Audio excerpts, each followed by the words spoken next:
Created by my guide. How to easily delete Excel rows with blank cells or blank rows. Clean up Excel.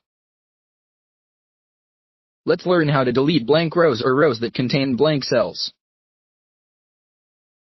Note cell in yellow. We want to delete all rows that contain blank cells.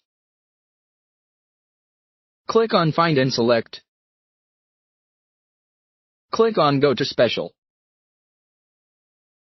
Select blank cells and click OK. Excel selects the blank cells. On the Home tab, in the Cells group, click Delete. Select Delete Sheet Rows. We did it. Blank rows are gone. Woohoo! Thank you. Created by my guide. Publish free videos via my guide. Just Google my guide.